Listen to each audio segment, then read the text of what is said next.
The phone rang just before 8 in the evening. I was already exhausted after a long day patrolling the empty roads of Plainfield, a place where nothing ever seemed to happen. But that night, the frantic voice of Frank Wardens, a familiar young man in town, shattered the quiet routine of the station. "My mother, she's gone," he gasped. "The store is empty, and there's blood on the floor." I gripped the phone tighter. Bernice Wardens was an elderly woman, the owner of the local hardware store. She had never been involved in any trouble, but Plainfield had its secrets, and one of them was Ed Gein. "Did you see anything suspicious?" I asked, grabbing my coat. "A receipt. The last customer bought antifreeze. It was Ed, Sheriff." The name sent a chill through me. Everyone knew Ed Gein, a scrawny, vacant-eyed loner. He lived on the old farm that once belonged to his mother, Augusta. Since her death, he had become even stranger. Some kid said his house smelled like death. Now, I wondered if that had been more than just a childish joke. We got into the patrol car and headed toward the farm. The dirt road felt darker that night, as if something sinister lay in wait ahead. When we stopped in front of the old wooden house, silence engulfed everything. The windows were broken, and the front door creaked open and shut with the wind.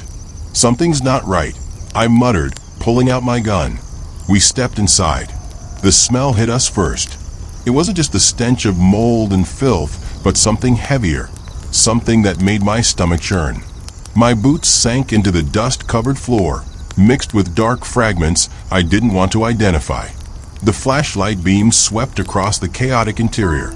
Stacks of old newspapers, open cans of food, and something hanging on the wall. I stepped closer. They were faces, masks made of human skin. A shiver crawled down my spine like an icy whisper. A choke scream came from behind me. Frank collapsed to his knees near the kitchen, his face pale, eyes wide with horror. "Oh my God." I followed his gaze.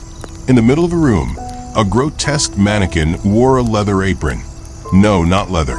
Human skin, stitched together with disturbing precision.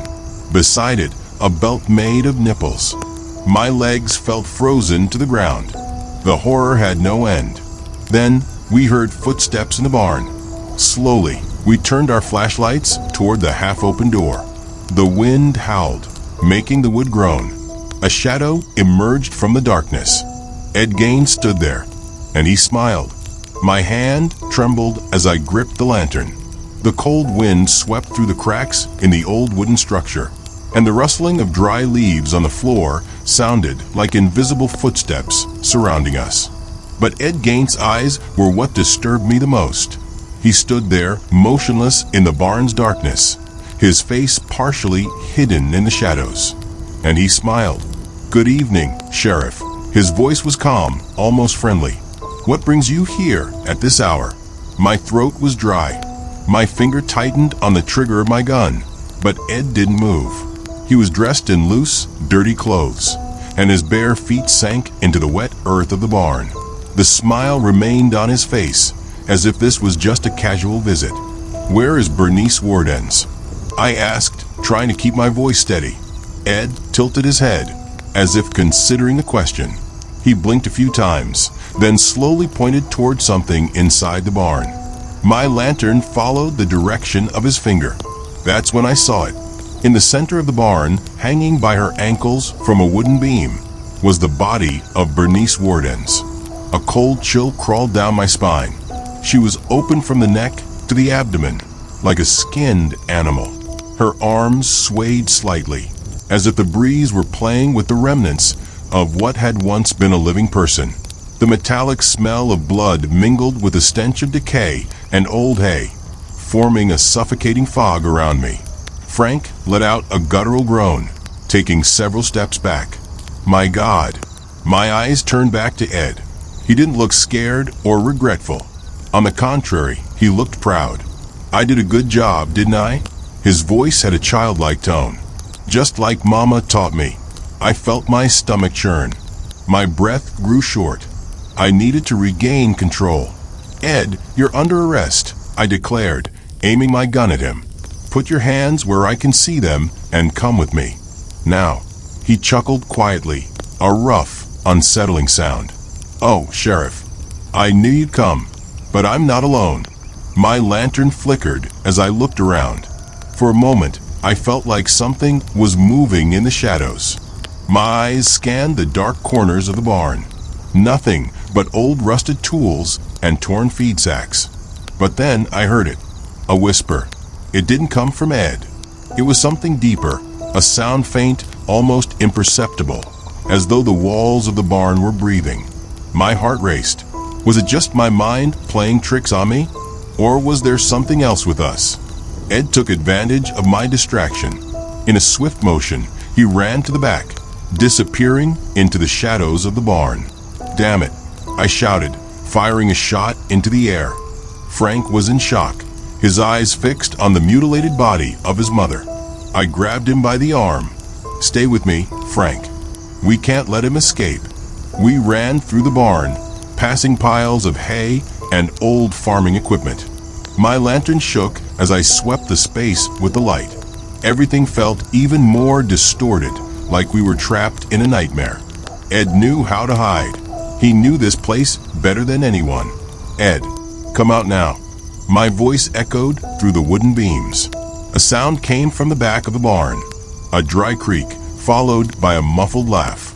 My lantern caught a figure moving quickly between the hay bales. Something glinted in his hand, a knife. My instinct reacted before my mind. I fired a shot in his direction. The bullet struck one of the beams, sending a shower of wood splinters into the air. Ed laughed again.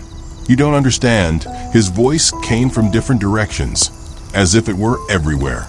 "Mama is still here. She's always been." My skin crawled.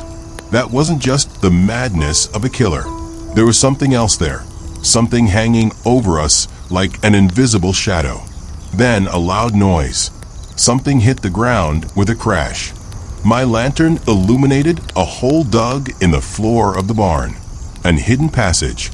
I swallowed hard. If he managed to get to that passage, we'd lose him. I took a deep breath and prepared to enter the darkness. The muffled sound of my boots echoed on the damp floor of the old corridor.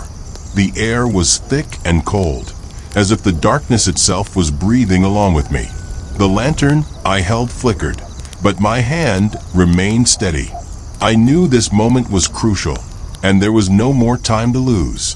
Frank was behind me, but his presence felt distant, as though with every step he was losing himself more to the sinister truth I was trying to understand.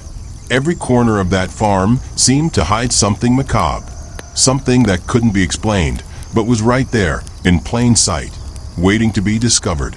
Ed Gein was no longer the man I had found in the barn. He had become a shadow, a part of something much larger than any of us could comprehend. "Let's end this," I whispered, more to myself than to Frank. When we entered the passage, the lantern illuminated a long, underground hallway. The walls were covered in strange symbols, grotesquely carved. It was as if the earth itself had been shaped by pure evil. With every step, the air grew heavier, and a distant hum filled the space, as if the very ground was in agony. "Ed, where are you?" I shouted, expecting to hear that disturbing laugh. But there was no response.